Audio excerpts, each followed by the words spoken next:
ಸಚಿವ ನಾಗೇಂದ್ರ ಅವರ ರಾಜೀನಾಮೆಗೆ ಒತ್ತಾಯಿಸಿ ಏನು ಬಿಜೆಪಿ ಪ್ರತಿಭಟನೆ ನಡೆಸಿದ್ದು ಈ ಒಂದು ಪ್ರತಿಭಟನೆ ವಿಕೋಪಕ್ಕೆ ತಿರುಗಿರುವಂತರೂ ನೋಡ್ತಿರಬಹುದು ದೃಶ್ಯದಲ್ಲಿ ಏನು ಪ್ರತಿಕೃತಿಯ ದಹನ ಮಾಡುವ ಮೂಲಕ ಇದೀಗ ಬಿಜೆಪಿಗರು ಪ್ರತಿಭಟನೆ ನಡೆಸುತ್ತಿರುವಂತದ್ದು ದಾವಣಗೆರೆ ನಗರದ ಎಸಿ ಕಚೇರಿ ಮುಂಭಾಗದಲ್ಲಿ ಏನು ಬಿಜೆಪಿ ಕಾರ್ಯಕರ್ತರು ಹಾಗೂ ಬಿಜೆಪಿ ಮುಖಂಡರು ಪ್ರತಿಭಟನೆ ನಡೆಸುತ್ತಿದ್ದಾರೆ. ನೀವು ದೃಶ್ಯದಲ್ಲಿ ನೋಡ್ತಾ ಇದ್ದೀರಾ, ಒಂದ್ ಕಡೆ ಪೊಲೀಸರು ಸಹ ಪ್ರತಿಭಟನಾಕಾರರನ್ನು ಬಂಧಿಸುವಂತ ಕೆಲಸ ಮಾಡ್ತಿರುವಂತದ್ದು. ಅಂದ್ರೆ MP ರೇಣುಕಾಚಾರ್ಯ ಅವರ ನೇತೃತ್ವದಲ್ಲಿ ಏನು ಪ್ರತಿಭಟನೆಯನ್ನು ಹಮ್ಮಿಕೊಂಡಿದ್ರು. ಈ ಒಂದು ಪ್ರತಿಭಟನೆಯ ಹಿನ್ನೆಲೆಯಾಗಿ ಇದೀಗ ವಿಕೋಪಕ್ಕೆ ತಿರುಗುವಂತದ್ದು. ಪೊಲೀಸ್ ಹಾಗೂ ಪ್ರತಿಭಟನಾಕಾರರ ನಡುವೆ ಸಾಕಷ್ಟು ಚರ್ಚೆ ವಿವಾದಗಳು ಸಹ ನಡೆಯಿತು.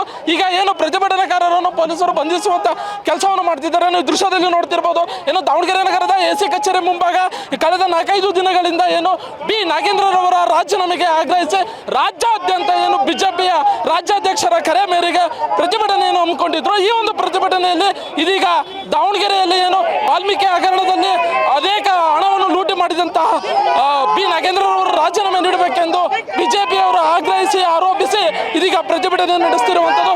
ಪ್ರತಿಭಟನೆಯಲ್ಲಿ ಈಗ ಭಾಗಿಯಾದಂತಹ ಪ್ರತಿಭಟನಾಕಾರರನ್ನು ಪೊಲೀಸರು ಬಂಧಿಸಿ ಕಸ್ಟಡಿಗೆ ತೆಗೆದುಕೊಂಡಿರುವಂತಹ ದೃಶ್ಯವನ್ನು ಸಹ ಇದು ನೋಡ್ತಿರುವಂತದ್ದು. ಇದು ದಾವಣಗೆರೆಯ ಎಸಿ ಕಚೇರಿ ಮುಂಭಾಗದಲ್ಲಿ ನಡೆಯುತ್ತಿರುವಂತಹ ಪ್ರತಿಭಟನೆ ಆಗಿರುವಂತದ್ದು. ಕ್ಯಾಮರಾ ಪರ್ಸನ್ ರಾಕೇಶ್ ಜೊತೆ ಅಣ್ಣೇಶ್, ಒಂದು ಕನ್ನಡ ನ್ಯೂಸ್, ದಾವಣಗೆರೆ.